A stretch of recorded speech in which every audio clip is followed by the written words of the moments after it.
Social media पे एक गाना वायरल होता है। गाने में दिखाया जाता है एक लड़की है जो बर्तन मांजते हुए गाना गाती है, जाने क्यों लोग मोहब्बत किया करते हैं।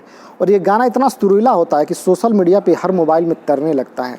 ये गाना इतना फेमस हो जाता है कि ये गाना मुंबई तक पहुंच जाता है। और मुंबई में एक संगीतकार हैं जिनका नाम विशाल डडलानी है, वो भी इस गाने को सुनते हैं और कहीं ना कहीं उनको भी ये गाना पसंद आ जाता है। विशाल डडलानी इस गाने को भी अपने सोशल अकाउंट पर डालते हैं और करीब 50 लाख से ज़्यादा लोग इस गाने को देखते हैं। और गाना देखने लायक भी होता है क्योंकि उसमें एक जो महिला गा रही होती है उसकी आवाज़ वाकई बहुत ही सुरीली होती है। अब लोगों के लिए सस्पेंस ये बन जाता है कि ये महिला कौन है और कितनी सुरीली आवाज़ में गा रही है। इसके बारे में लोग जानना चाहते हैं कि आखिर ये महिला कौन है। महिला के बारे में जानकारी कब होती है? जब इंडियन आइडियल 12 का जब सीज़न होता है, 12वां सीज़न, उसमें इस महिला को बुलाया जाता है। वो महिला कोई और नहीं, फरमानी नाज होती है। उसके साथ उसका भाई एक फरमान होता है। और आज के दौर में देखा जाए तो यूट्यूब पे करीब 50 लाख उनके फॉलोवर हैं फरमानी नाज के। फेसबुक पे करीब 35 लाख के आसपास फॉलोवर हैं फरमानी नाज के।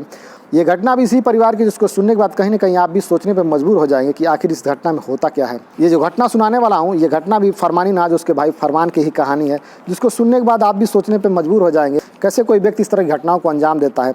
तो चलते हैं अब कहानी की तरफ। कहानी है उत्तर प्रदेश का एक ज़िला लगता है मुजफ्फरनगर, और इसी के अंतर्गत एक थाना पड़ता है रतनपुरी, और रतनपुरी के अंतर्गत एक गाँव पड़ता है जिसका नाम है मोहम्मदपुर माफ़ी।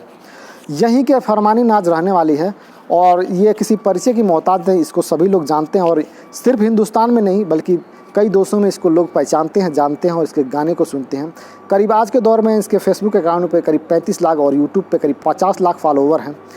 घटना भी फरमानी नाज के ही परिवार की है। 5 अगस्त 2023 की। फरमानी नाज के जो चचा होते हैं उनके 2 बेटे होते हैं, जिसका एक बड़े बेटे का नाम होता है खुर्शीद और छोटे बेटे का नाम मुर्शीद होता है।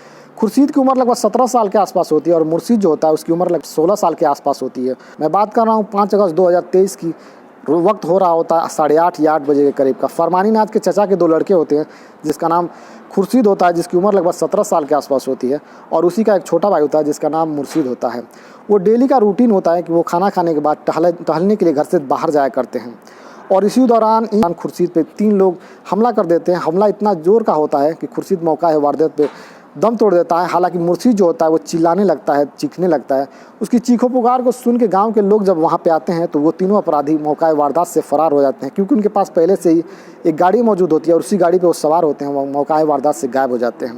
गाँव के ही किसी व्यक्ति ने पुलिस को सूचना दी होती है कि हमारे गाँव मोहम्मदपुर माफ़ी में इस तरह की घटना हो गई है, किसी व्यक्ति की हत्या हो गई है। और पुलिस कुछ ही घंटों में मौका वारदात पर आती है और मौका वारदात पर आती है तो उस लाश को अपने कब्जे में लेती है और पोस्टमार्टम के लिए भेज देती है।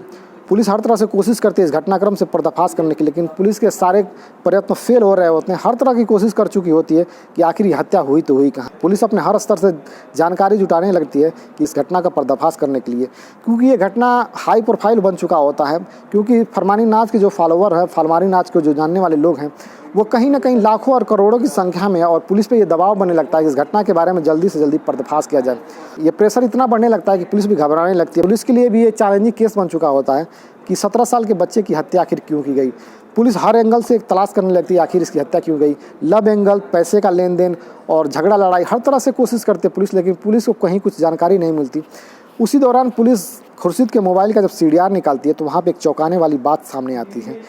चौंकाने वाली बात ये होती है कि खुर्शीद की हत्या से करीब 2 दिन पहले एक अनजान नंबर से खुर्शीद की बात की गई होती है। जब पुलिस इस नंबर के बारे में जानकारी जुटाने की कोशिश करती है तो पुलिस को मालूम पड़ता है कि यह नंबर हत्या से करीब 4 या 5 दिन पहले लिया गया है। पुलिस इस नंबर के बारे में और जानकारी जुटाती है तो मालूम पड़ता है यह नंबर किसी फरियाद नाम के व्यक्ति का है। पुलिस अब फरियाद के पीछे पड़ जाती है। आखिरकार फरियाद को गिरफ्तार कर लिया जाता है। फरियाद को गिरफ्तार करने के बाद पुलिस फरियाद को थाने लाती है और पूछताछ करती है। तो जो कहानी फरियाद बताता है उसके बारे में सुनने के बाद पुलिस वालों के पैरों तले ज़मीन खिसक जाती है, क्योंकि कहानी ही कुछ ऐसी होती है। फरियाद बताता है कि खुर्शीद और मुर्शीद जो दोनों भाई हैं, वो फरमानी नाज की भाभी से उनके नाजायज़ रिश्ते होते हैं। और इस रिश्ते के बारे में परिवार के लोगों को जब इनके बारे में जानकारी होती है, इनके अवैध रिश्तों की, तो कहीं ना कहीं परिवार के लोग इनको समझाने की कोशिश करते हैं, मुर्शीद को और खुर्शीद को। हालांकि जो खुर्शीद होता है उसकी फरमानी नाज की भाभी यानी फरमान की पत्नी से अवैध संबंध हो रहे होते हैं और फरमान की साली से उसके छोटे भाई मुर्शीद के अवैध संबंध बन रहे होते हैं। उसके ससुराल वालों को भी जब ये जानकारी होती है तो वो भी कहीं ना कहीं गुस्से में आ जाते हैं और वो लोग भी इन दोनों को समझाने की कोशिश करते हैं, लेकिन ये दोनों लोग होते हैं, जो दोनों लड़के होते हैं खुर्शीद और मुर्शीद, ये मानने को तैयार नहीं होते हैं। जब ये लोग मानने को तैयार नहीं होते हैं तो कहीं ना कहीं ये लोग उनके हत्या का प्लान बनाते हैं। ये फरमानी नाज का भाई फरमान और उसके ससुराल के लोग हापुड़ में मिलते हैं और एक प्लान बनाया जाता है कि इन दोनों को अब समझाने से कुछ होने वाला नहीं है, इनको रास्ते से हटाना ही पड़ेगा। अब इन दोनों को हटाने की प्लान बन जाती है, लेकिन अब ये बात आती है कि इनको हटाया कैसे जाए। खुर्शीद और मुर्शीद जो होते हैं वो खाना खाने के बाद गांव से बाहर टहलने जाया करते हैं। इसकी जानकारी फरमान को होती है और फरमान फ़ोन के माध्यम से उन हत्यारों को बताता है, उन अपराधियों को बताता है कि ये दोनों भाई टहलने के लिए गांव से बाहर गए हैं। ये तीनों अपराधी आते हैं और खुर्शीद की हत्या कर देते हैं। हालांकि प्लान में ये भी शामिल होता है कि खुर्शीद ही नहीं बल्कि मुर्शीद की भी हत्या की जाएगी। उसका भी अवैध संबंध फरमान की साली से हो रहा होता है और कहीं ना कहीं इस चीज़ से परिवार के लोग नाखुश होते हैं। इस घटना का जब पर्दाफाश सोशल मीडिया और प्रिंट मीडिया के माध्यम से होता है तो सभी लोगों के पैरों तले ज़मीन खिसक जाती है कि फरमान जो होता है देखने में कितना भोला भाला था, किस तरह की घटना को अंजाम देता है। हालांकि पुलिस को ये भी बताया गया है कि इस घटना को अंजाम देने से पहले इन दोनों भाइयों को वार्निंग दी गई थी, इनको समझाने की कोशिश की गई थी कि इस तरह की चीज़ों को न करो। ये दोनों भाई अपनी हरकतों से बाज नहीं आते और आखिरकार इस परिवार को इन दोनों को रास्ते से हटाने का प्लान बनाना पड़ता है। दोनों भाइयों की हत्या का प्लान बनाया होता है, लेकिन इसमें सिर्फ मुर्शीद ही बच पाता है। खुर्शीद की मौत हो जाती है और ये घटना जब सोशल मीडिया और प्रिंट मीडिया के माध्यम से लोगों को मालूम पड़ती है तो लोग सोचने और समझने पर मजबूर हो जाते हैं।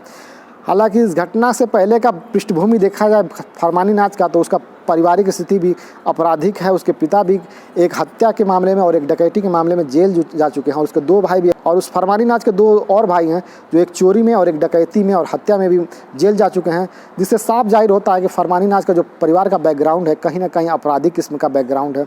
इस घटना को सुनाने का और बताने का मकसद किसी को तकलीफ या दुख पहुँचाने का नहीं, बल्कि समाज में हो रही घटनाओं से आपको अवगत कराना है। आप जहाँ भी अपने परिवार का, अपने आसपास के लोगों का ख्याल रखें। मिलते हैं अगले एपिसोड में एक नई कहानी के साथ, तब तक के लिए जय हिंद, जय भारत।